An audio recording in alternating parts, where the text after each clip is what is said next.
ngaturaken wilujeng dalu miwah wilujeng pepanggihan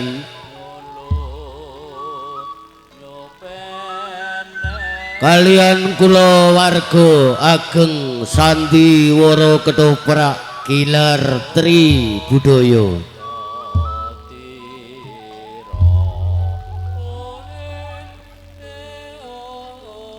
ingkang mijil saking Desa Tempuran unit angka kalih ingkang kagolowentah dening panjenengan Bapak Trima Raharjo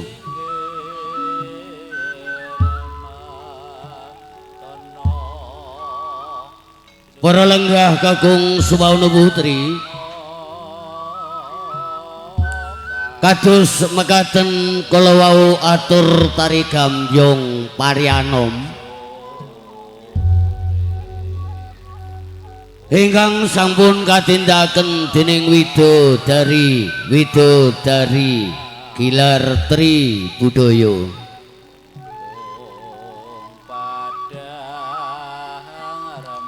kanthi kairingan karawitan laras gumelar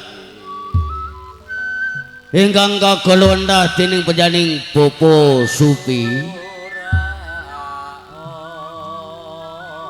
saha rinenggan pangli ing Surawati kita kasta dening Ibu Sarmiati saha Nyonya Ayu Wiwit Lestari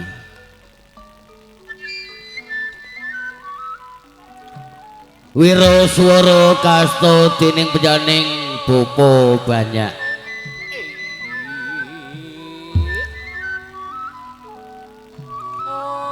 para lenggah Gilar Tri Budaya ing dalu mangke makarya sesarengan kalian sound system LST ingkang mijil saking tlatah Tegal Dawa Kecamatan Gunem Kabupaten Rembang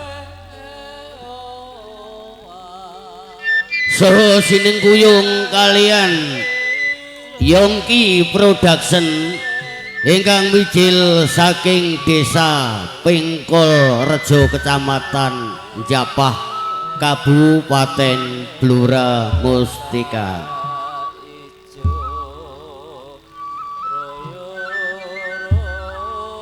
dekorasi panggung ing dalu mangke kasta dening Adimas Swito CS dekorasi lampu kasta dening Adimas Bagong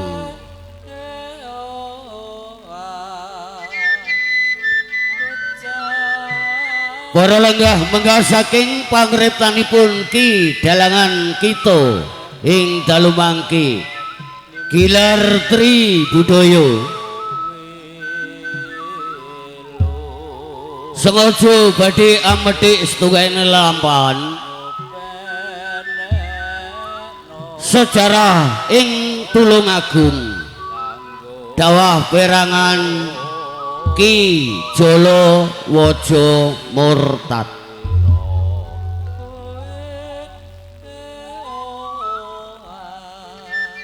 Jolo Wojo Murtad sejarah ing Tulungagung dening para paraga lan seniman seniwati ingkang badhe ngayahi kewajiban ing dalu mangke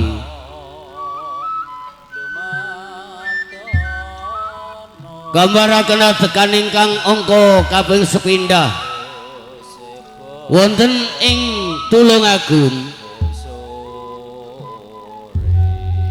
Dipati Tulungagung Purbo Kesumo ing dalu mangke kasta dening panjenengan Bapak Swito Teguh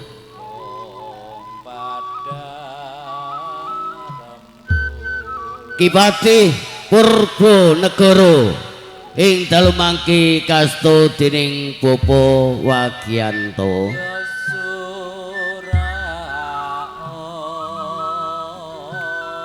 Pangeran Wulandaka ing dalu mangke kasta dening Adimas Bagus Rustam Maji.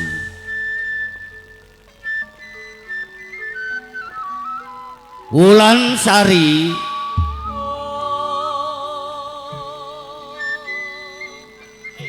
ing dalu mangke kasto Nimas Ayu Herlina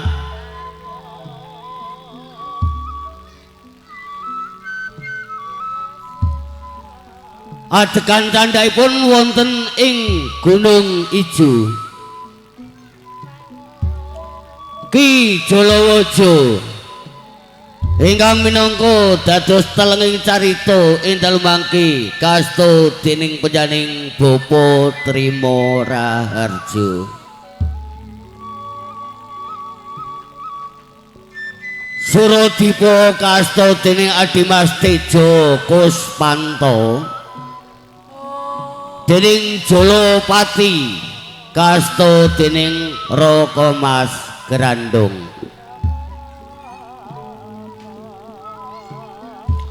Retno Sari ing dalu mangke kasto dening Nimas Ayu Sri Mulyati.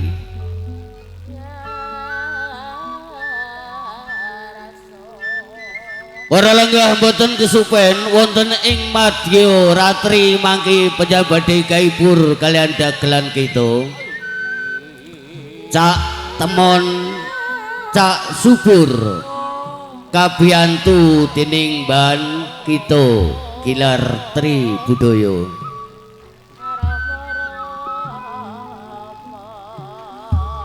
Adegan candhaipun wonten ing Jambe 7.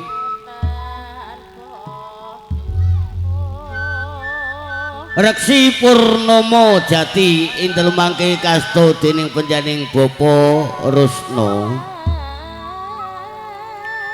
Joko Tanjung kasto dening Adimas Berung.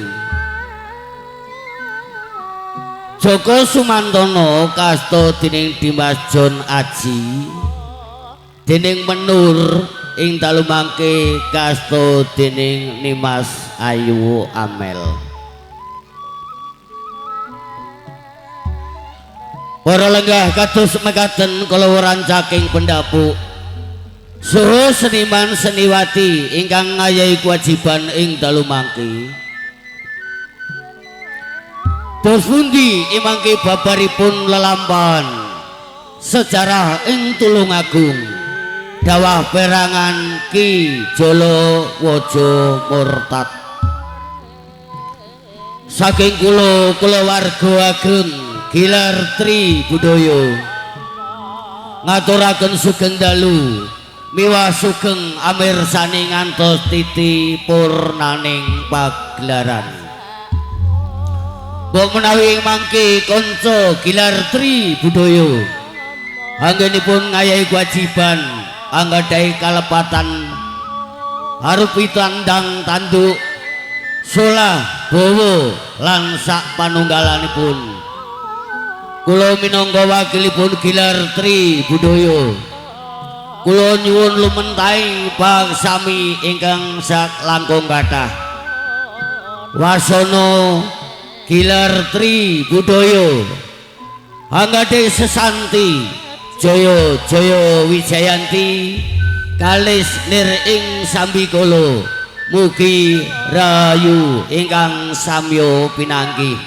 Gilar Tri Budaya, Gilar Tri Budaya, Gilar Tri Budaya tetap jaya.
batinku tresno kelawan sliramu Diajeng Wulansari.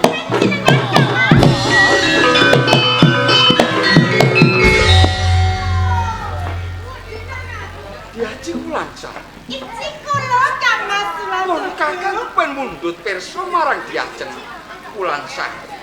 Panjenengan badhe mundhut pirsa dumateng kula? Jroning sliramu ki mapan ana ing Karang Pradesan.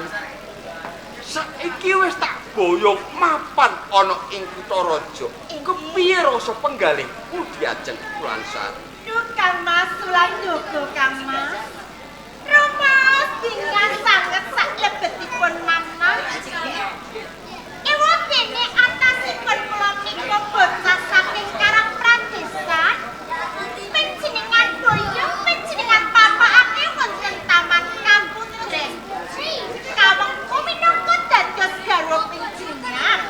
Rumaos dengan sanget bingahipun manah kula menika boten saged kula gambarake Kang Mas. Nanging ya Diajeng Inggih. tindak sak pecak tembung sak limah.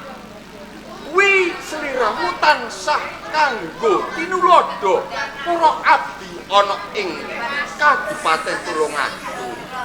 Dadi ning kene sliramu kuwi kudu beda-bedakake sliramu mapan ana ing Karang Pradesan lan ana ing Kutaraja Tulungagung. Oh, kados ngaten. Kang Mas, Apa? Kang Mas Sulan Duku. Kepiye Diajeng Wulansari? Perkawis menika panjenengan ampun kuatos. Saged kula badhe mbuti toyo menawi kula boten badhe ngekemake asma panjenengan. Tumindak kula ingkang wonten ing Karang Pradesan, saged kula badhe nglawahi Kang Mas. Kok malah panjenengan kemuju? Napa boten pertantos to Kang Mas? Tresna Hutan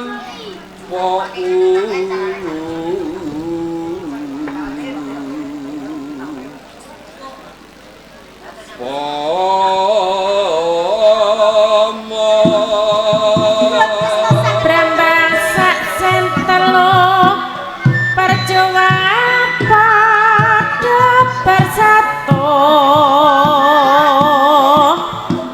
marang sira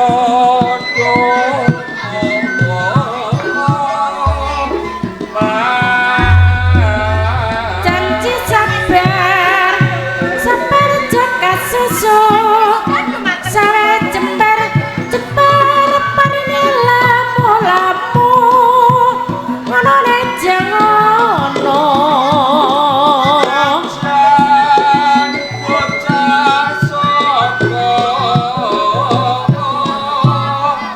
Dewe kupat jangare wis tuwa menawi lampat nyuwun pangapura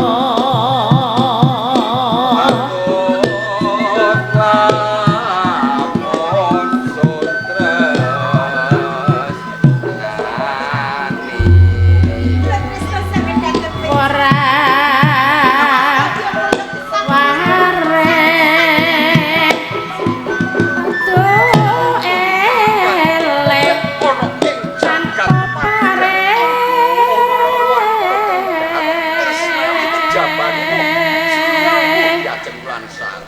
Menika dos ngaten nilakake dong panuwun ingkang tanpa pepindhan.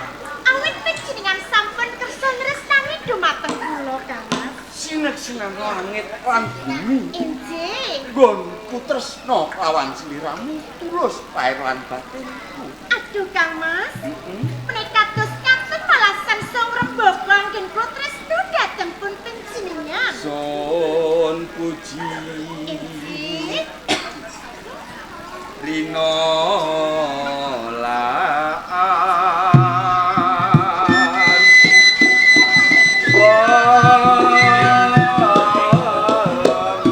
hayam tentrem hayam tentrem hayam tentrem sawangane hawi ayo hawi Ojo nganti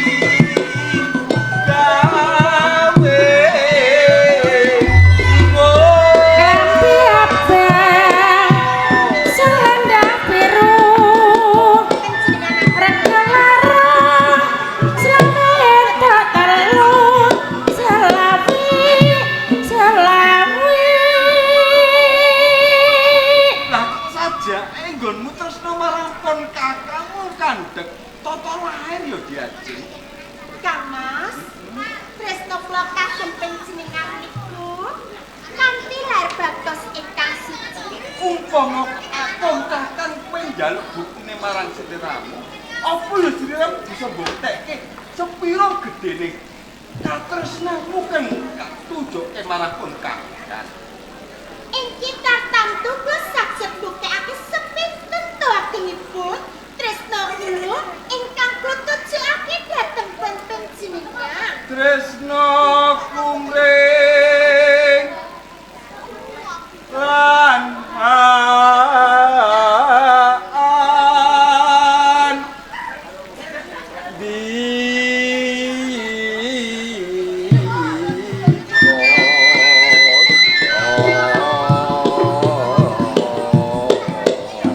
Jerak keprak dilela-lela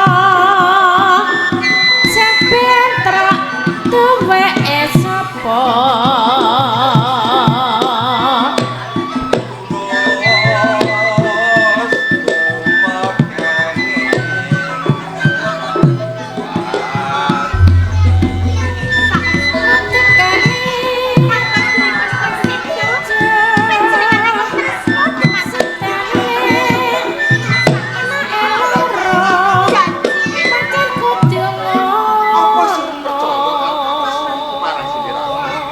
Boten ateges kula menika boten pertados Lah terus kawis katresnan panjenengan. Lah, iya. Awit kula menika mangertosi bilih kula wanita saking Karang Pradesan. kowe bocah saka desa. Inggih. Tak wangku minangka aku putraning Nalendra ana ing Tulungagung. Kowe isih maman. Inggih to Kang Mas. Kula kek watosake ing mangkenipun wonten wingking kula panjenengan tresnani dhumateng Umpama watosake. kok pun kakang kuwi duwe rasa sangga runggi nggone pun kakang nibake tresna lawan sliramu. Inggih. Pun kakang ora bakal boyong sliramu ana ing Kadipaten Tulungagung. Inggih Kang Mas. Nanging Inggih. senajan to kaya piye wae sing dadi pamundhute pun kakang siji. Menapa Kang Mas? Rino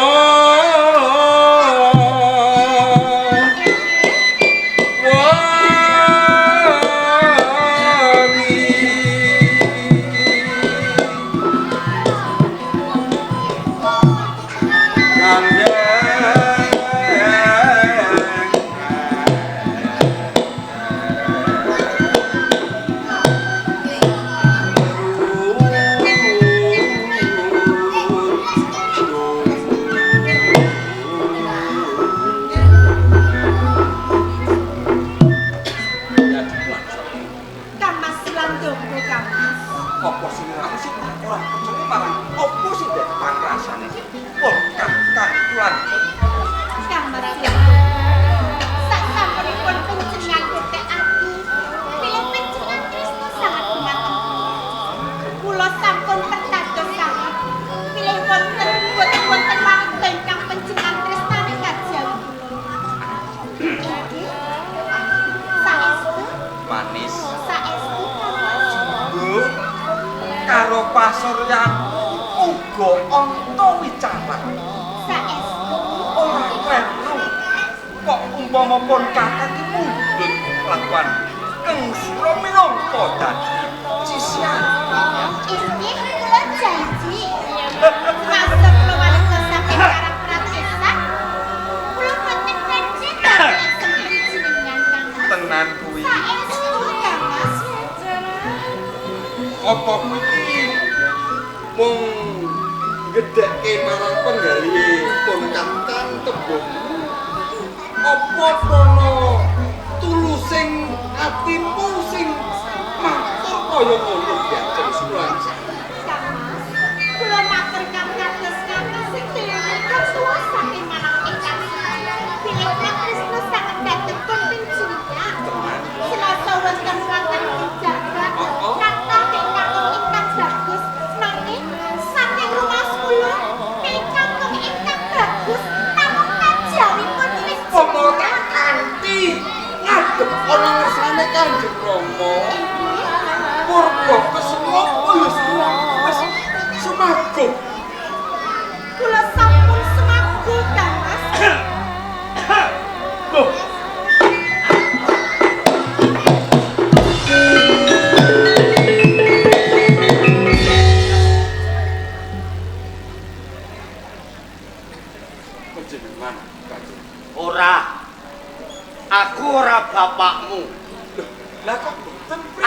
obat nyamuk, Le. Loh.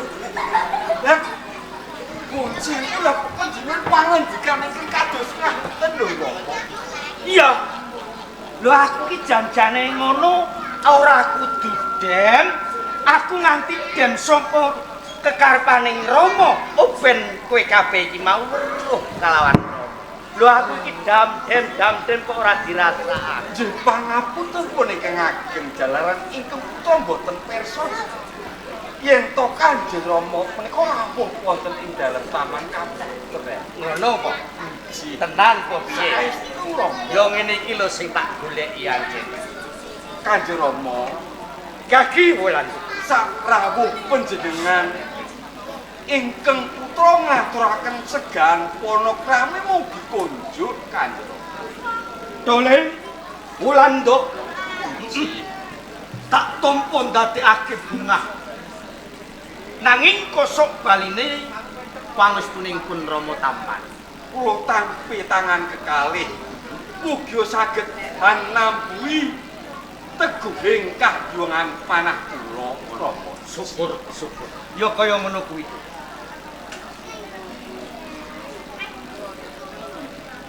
Menika Ya. Ngono ya. Sing gedhe pangapuramu ewon dening Rama ing wekasan nganti mrepeki nggonmu. Kegandengan kelawan bocah wadon Rama mung njaluk pangapura. menika dados raos pitakenipun ingkang putra. Wadene panjenengan menika kok karaya-raya tindak wonten ing dalem kaputren manggi kalian ingkang putra. Astinipun wonten wigati ingkang pundi nggih? Ngono to, Le. Wulan to. Pancen Rama nganti ngupadi marang sliramu ndak perlu aki. Merga apa? Mung wigatine peranganing prajurit ana ing Kabupaten Tulungagung sing lagi wae magangan anyar mbutuhake kang slira kagilan. Tegesipun betahaken kalian ingkang putra kados pundi lho? Kepengin kok golowendah kaya dening prajurit-prajurit sing wis tumapak ana ing Kabupaten Tulungagung.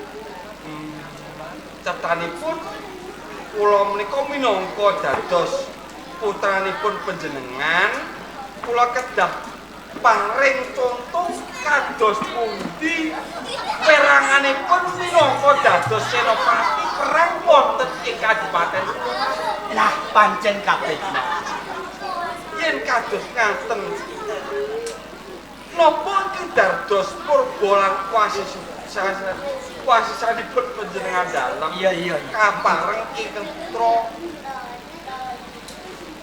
manggi dhateng peranganing para prajurit. Kaki wulan to. Kula nggih. Sira satriyaning negara ing Kabupaten Tulungagung Nggih. pisan-pisan aja nganti ngiwakake marang perangataning negara nengenke marang kapribaden awit apa? Sira minangka dadi kaca bringgalaning kabeh para satriyaning negara ing Kabupaten Tulungagung. Saderengipun ingkang putra ugi nyuwun pangapunten dene wong ingkang putra ngiwakaken dhateng kabutan negari nengenaken dhateng kabutan pribadinya. Ya jumlah. Inggih kula Kang Mas Sulan. Dene niki nek wis ana rawuhe Kanjeng Rama, Inggih. Kanjeng Rama paring dawuh Inggih. kalengganipun Kakang kudu dadi kaca benggalane para prajurit magangan anyar kang ana ing Kabupaten Tulungagung sawetara sliramu tak tinggal wis. Kados ngaten Kang Mas. Menika menika saking dawuhipun tiyang sepuh panjenengan. Kula namung sumarang kemawon Kang Mas.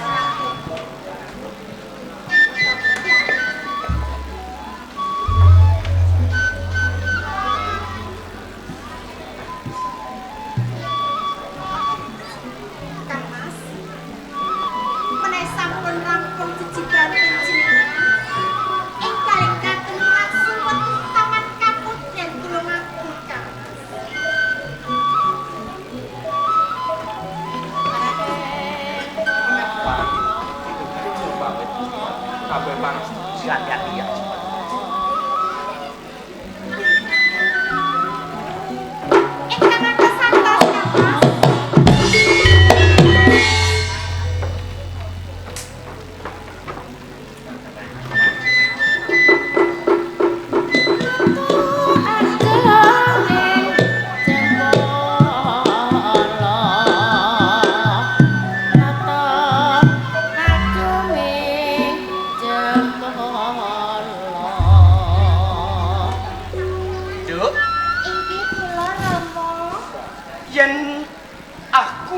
midhangetake kabeh aturing Wulandaka nak kowe kuwi jenengmu Wulansari. Iki leres Rama. Wulansari Jawuh.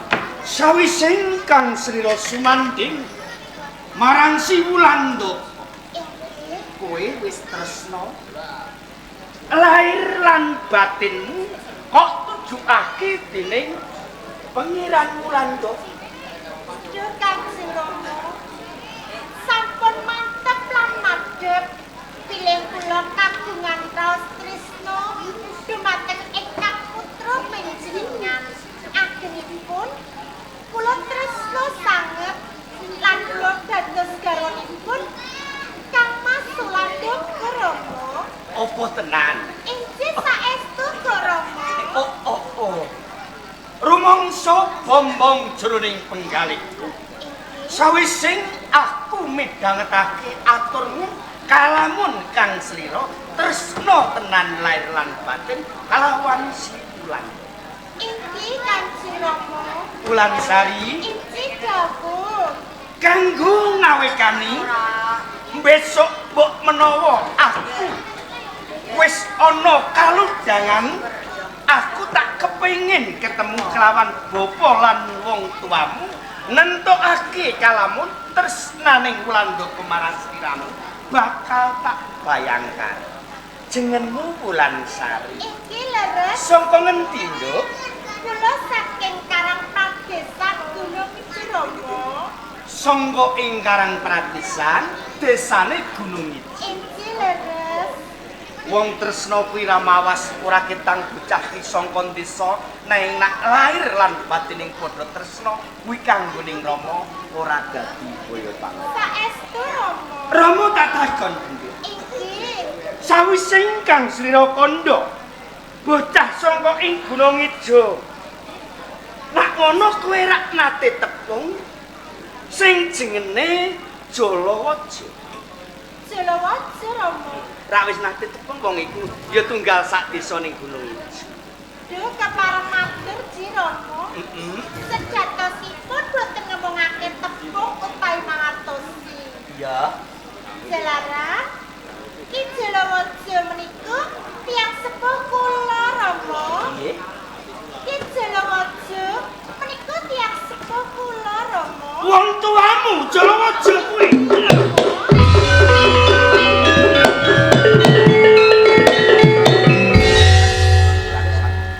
Jawuh Rama. Tenan. Kowe ora ngapusi karo aku nak Jalawaja kuwi. Saestu Rama, kula boten ngapusi dumateng panjenengan. Menawi to kula menika putranipun Bapa Ki Jalawaja Rama. Nak tetelo kowe anak ing Jalawaja, Wulansari katresnanmu karan Wulandaka kuwi tak pisahke. Bisa Rama.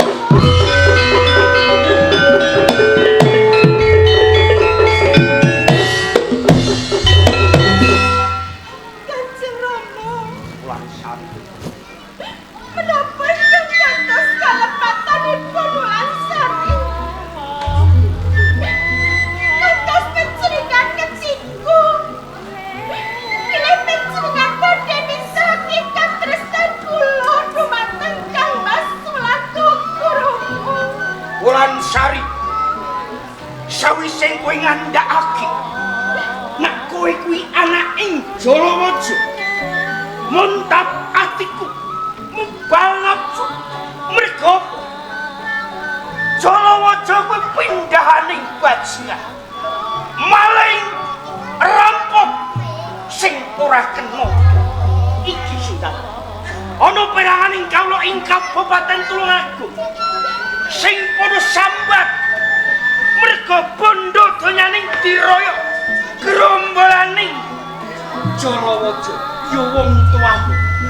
Mula nganti aku kandha kowe tak pisahke katresnanmu merga aku ora sanggup kalamun kowe jodohan lan Kanjeng Rama, Wulansari. benci kula boten badhe nyelaki menapa ingkang dados tumintaipun tiyang sepuh. Iya. Bapak kula Ki Jalawaja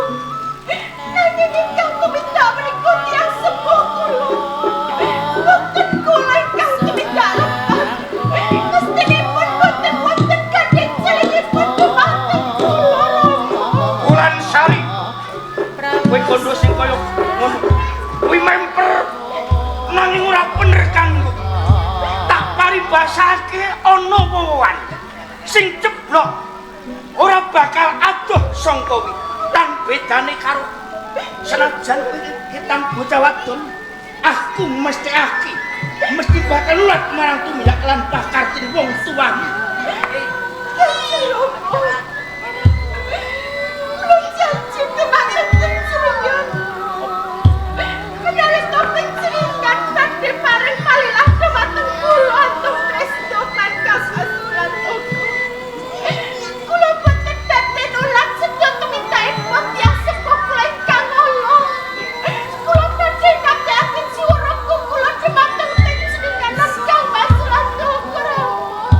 Wulan Sari, sawising aku dadi nerpati ing Kabupaten Tulungagung.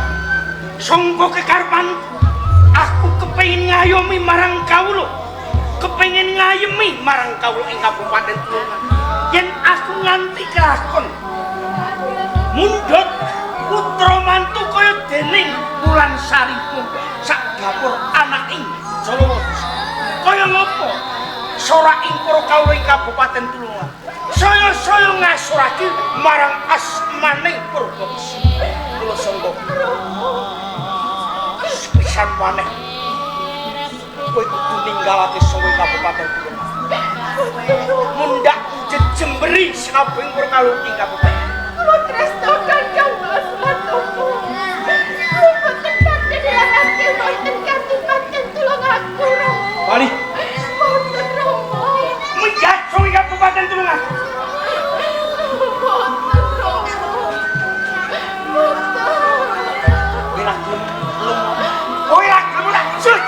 Usah kuwi mati.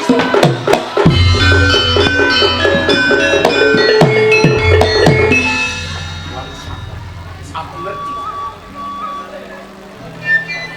Ora ketang saged kepengin. Pancen pinter Jalawaja. Sewu dalan paribasan kepengin ngringkehake marang kawibawan ing Kabupaten Tulungagung. Cut anake dicongol-congolake ing kabupaten.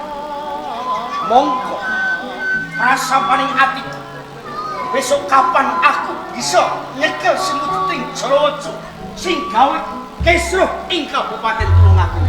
Ya, Lapati Suwadlan.